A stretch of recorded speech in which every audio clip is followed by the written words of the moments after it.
welcome to 103 Part 2. Or actually, no, not 103. I guess this would be 104. We're describing the abilities, so it's Magic the Gathering Common Abilities Part 2. Yeah. So, as you may have remembered last time, we went through a lot of different common effects, just not all of them. Here are a few other ones that we can go over in time. So, whoever wants to step in. Alright, I'm going to go ahead and go for one of the gods, which has Indestructible and Devotion to Darkness. Alright, now let's go over the idea of devotion first. Now, devotion is an ability that's based off of not only permanence on the field, but their converted mana costs. See, if you were just to have Erebos, God of the Dead, out in the field, because you have one swamp in the mana conversion cost of it, you'd have one devotion. Okay? Now with this card, it requires 5 for it to be a creature. Okay? And Indestructible basically just means that it cannot be destroyed by any form of lethal damage or by the keyword destroy. The only way you can destroy anything that is indestructible is if you bring its life total down to 0 or exiling it. You're right, but the only way to... Or sacrificing it. Or sacrificing it. That's another one. But the only way to really bring its life total down to 0 is by using negatives. And it still has to be a creature by that point. You can easily get around that by turning it back into an enchantment and just back into a creature then. Exactly. Alrighty, so that takes care of that noise. Now we won't know where we're shooting. Let's go over a lovely little thing known as Death Touch.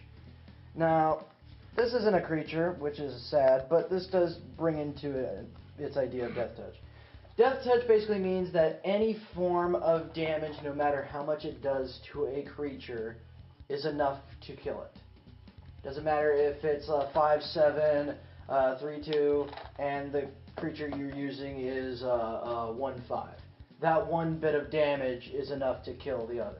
It is just a constant. The other part of this particular card that makes Death Touch especially disgusting on it is the fact that if it isn't blocked, it reduces your opponent's life by half.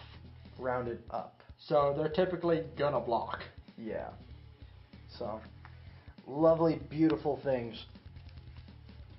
Okay, so here's another one, and I'll be totally honest, I thought we'd done this already, but it's the ability Fear. Fear and Intimidate. Right. Those are two of the same things. I always forget this. Intimidate the one that can be blocked by artifacts. Yeah. Yes. So Fear can't be blocked by artifacts? I think. I think... Okay, please somebody look up, double check, leave a comment if I'm wrong on this, but I think Fear means that he can only be blocked by black creatures and artifact creatures. Of course, this being considered that it is a black. No, I think it's Intimidate that is the colors it is. Yeah, okay, then yeah. I think this one is just black. Alright. Anywho. Moving on. Alright, the next creature has Exalted. Okay, I was right.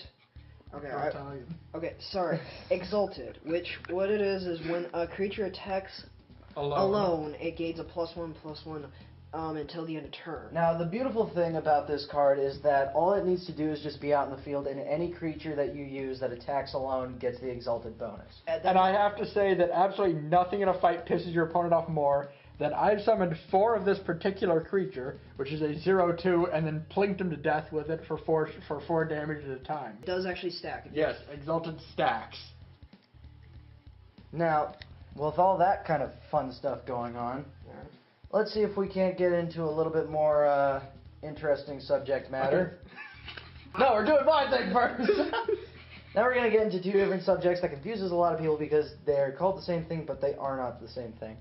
First thing that we're going to get into is counters. Now, the counters that most people are used to is countering a spell. Countering a spell basically means that it is counteracted before it can resolve, sending it to the graveyard. In other words, it fizzles and never actually gets to do its effect. Now, there's another form of counter, which is known as +1/+1 or -1 counter. There are also charge counters and all that stuff. These are basically sometimes buffs, sometimes debuffs, sometimes just time. You know, And for this particular one, it is +1/+1 counter, which basically means it gives a +1/+1 to its stats. Notice that it says on here, you can pay 4 and a green and put a +1/+1 counter on target creature. Well, if you wanted that target creature to be this very card, which is a 2/2, you would do that, and it would instantly get a permanent, or at least semi-permanent, +1/+1 on it, making it 3/3.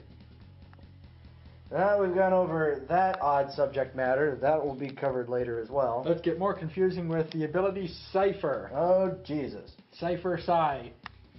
So as if Dimir color needed to be any more brutal and horrible, now they got Cipher.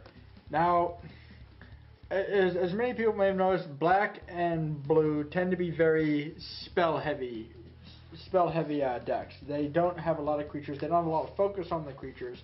Cipher brings the idea of the creature back to them. As soon as you cast a sorcerer instant with Cipher on it, you can then cipher that card or equip it onto the other creature, or onto whatever creature you have, and then whenever that creature deals combat damage to your opponent, you're allowed to cast the Cipher card for free. Since my companions have stepped out, I will also be going over Battalion. Or Battalion, as said by others. Yes, or Battalion if you're not from the...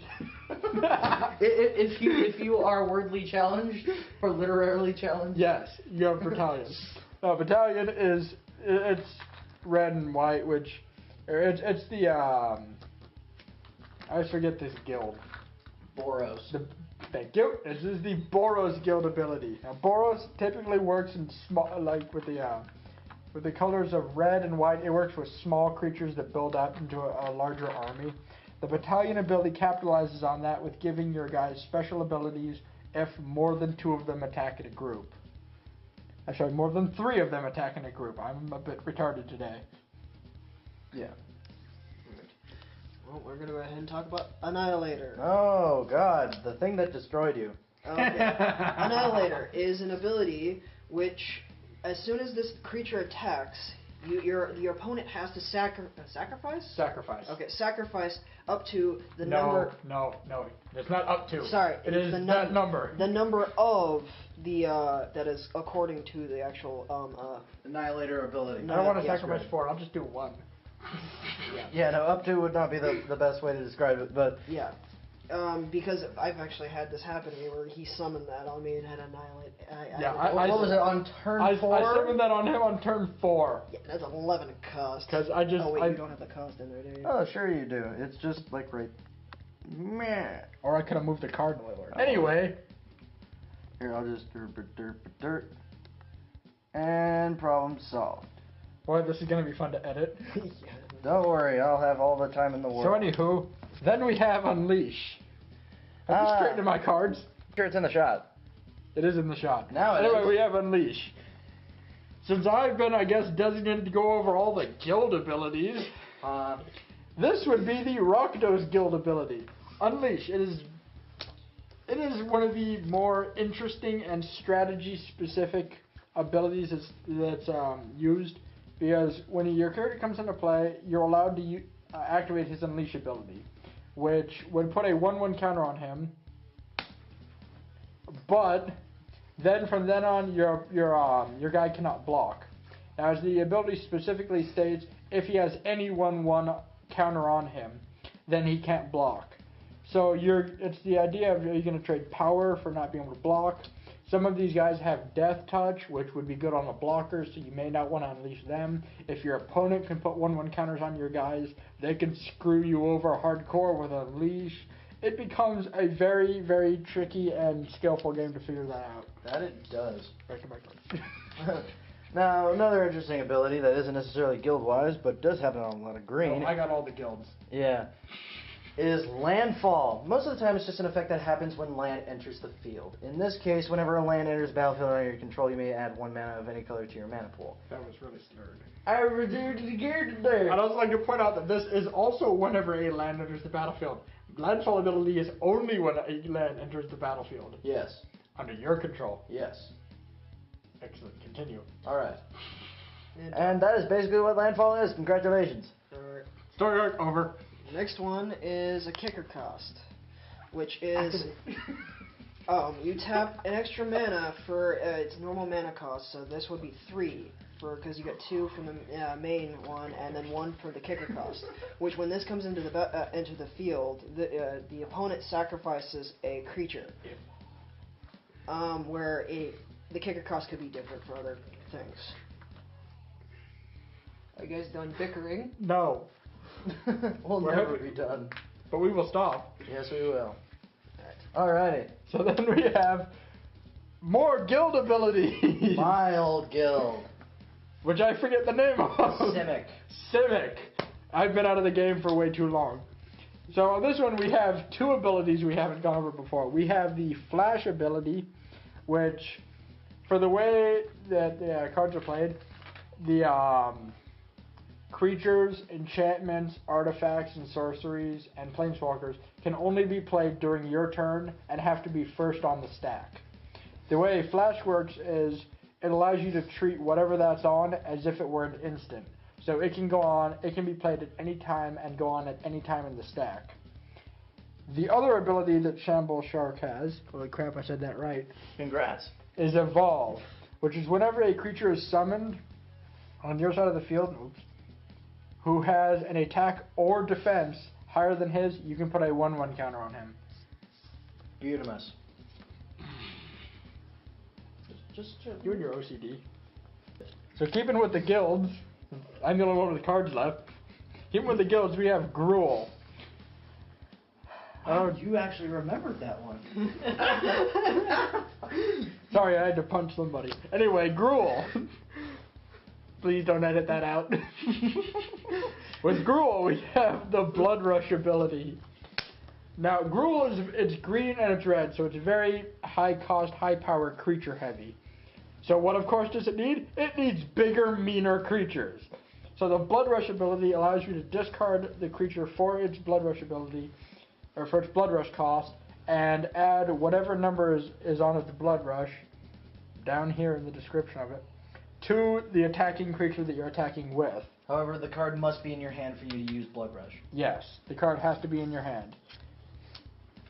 And finally, we have Bloodthirst 3. Let's see if I can remember what it does. Oh, okay, I understand. Yeah. Okay, the Blood Rush. Bloodthirst. Whatever, blood thing. Bloodthirst. So, Bloodthirst is kind of the reason why there's a second main phase. Yeah. Because, say you're taking your normal turn, you go through your first step, you don't play anything, you go into combat, you attack your opponent, you deal 1 damage. Then you go to your second main phase and you play anything with Bloodthirst. Since this guy has Bloodthirst 3, it means since I dealt damage to my opponent, he automatically enters the field with 3 additional 1/1 counters on him. So Blood Rush benefits from dealing damage to your opponent and then playing the card, because it will always get a Bloodthirst. Bloodthirst. Please edit these.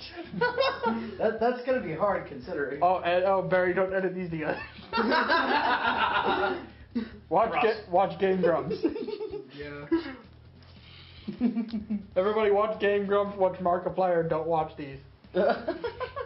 I'm Ross. And I'm Ross. Okay, so since we're total retards, we actually missed a card. And I'm not gonna edit this part out. Shadow will be taking over this one. Why the hell should I take over this? Because it's not like I'm used to Persist. So, Persist. When this creature is put into a graveyard from play, if it had no neg1/neg1 counters on it, return it to play under its owner's control with a neg1/neg1 counter on it. that is all. Goodbye.